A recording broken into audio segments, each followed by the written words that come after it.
बीच में मुझे बात करने के अच्छा हो रहा है। Joshua said near the end of his life, Bible में यहोशुआ का किताब जो है आप उसका आखिर के दिन में when ऐसा he was कहा, talking to the people of Israel, इस्राएल लोगों के सामने ये बात उन लोगों से कहा, he said, "As for me and my house, we will serve the Lord." मैं और मेरा घर वाला सब यहोवा को आराधना करते This हैं। is in Joshua chapter 24. 24 अध्याय में वो पढ़ने के लिए मिलता है। So this should be the dedication of all of us.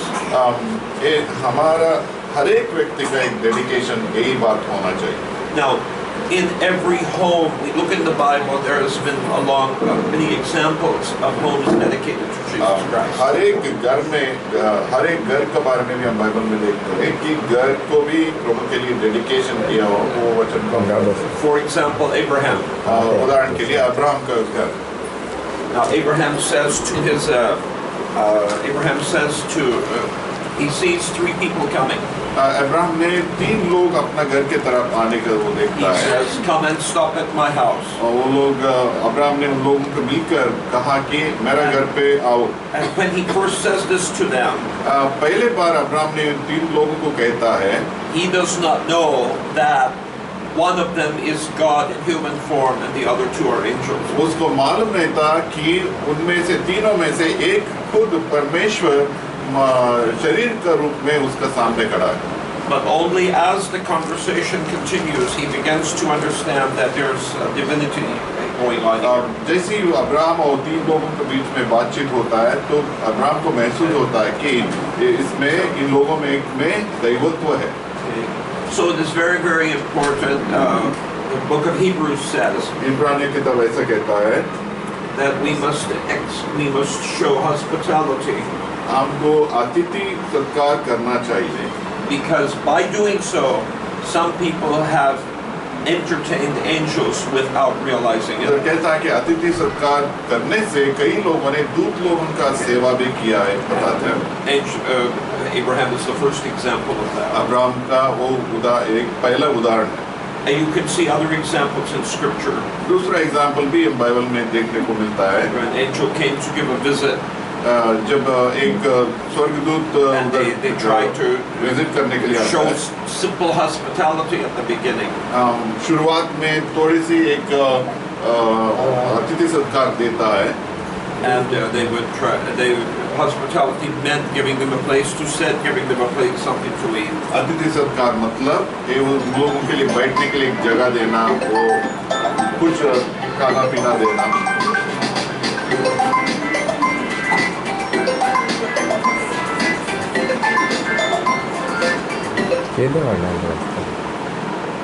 So this is an example for us. ये भी हमारे लिए एक उदाहरण होता है। When you get into the New Testament, जब आप नया नियम में आते हैं, well, even you have Jesus went to different homes, यीशु मसीह भी अलग-अलग घर के अंदर प्रवेश किया। and you have the example of Jesus in the home of Mary and Martha. Maryam और मार्था के घर में गया, उधर हम बाइबल में पढ़ते हैं। Mary was showing her dedication by listening to the teaching of Jesus. Maryam प्रभु का बात सुनने में ज्ञान में रहती थी।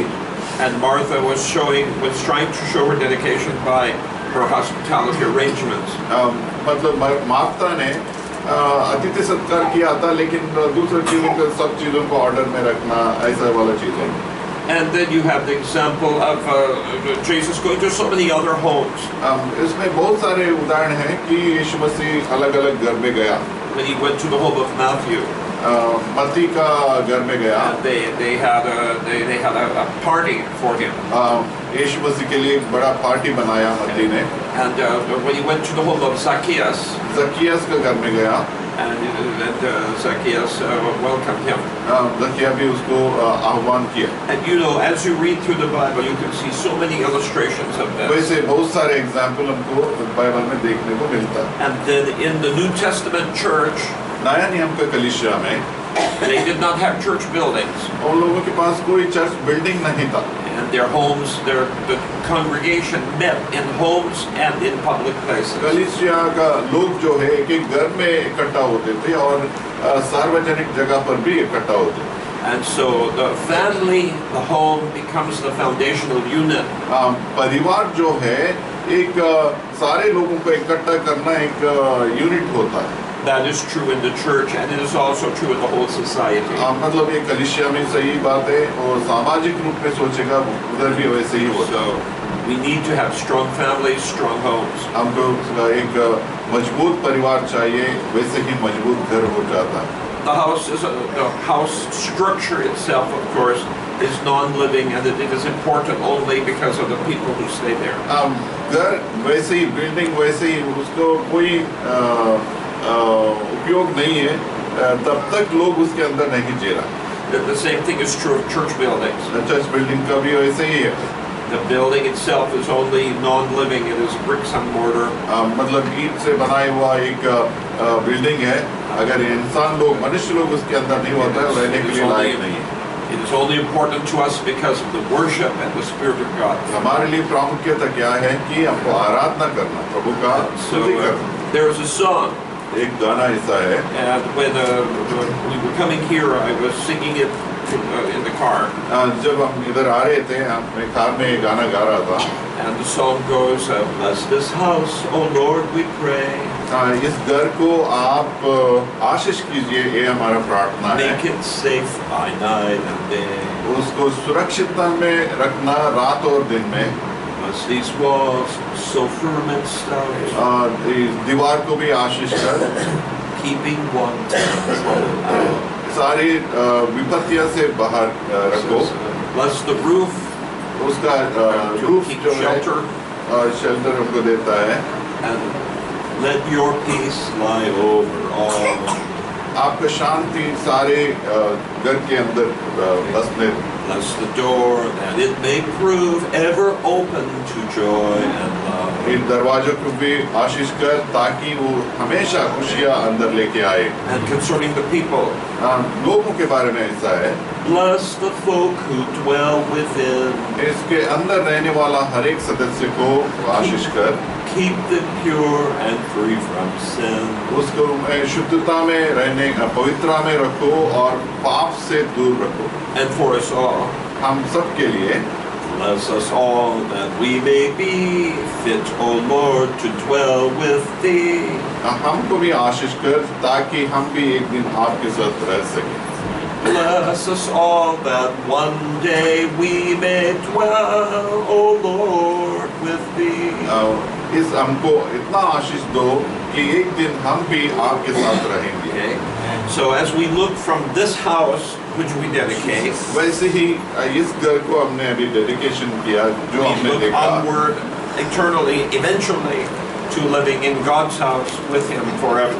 इसके अनुसार हम भी प्रभु के साथ एक दिन अनंत काल तक रहेंगे. Jesus प्रभु says, का घर. I go to prepare a place for you. यीशु मसीह ने कहा, मैं आपके लिए एक जगह तैयारी करने के In लिए my जा रहा हूँ. Father's house are many rooms. मेरा पिता के घर में बहुत सारे कमरा हैं. I go that where I go, you may also come. जो किधर नहीं जाएगा आपको भी उधर आना पड़ेगा. And that we may live forever with Jesus. हम यीशु के साथ हमेशा तक जी And सकते that is of course, our ultimate goal. हैं. इसे यही है हर एक मसीह का लोगों का So एक let us Asha. live our lives in each of our homes with this in mind. ये सोचों को हमारा मन में रखकर वैसे हम प्रभु के लिए जिएंगे. God bless you. प्रभु आपको आशीष दे.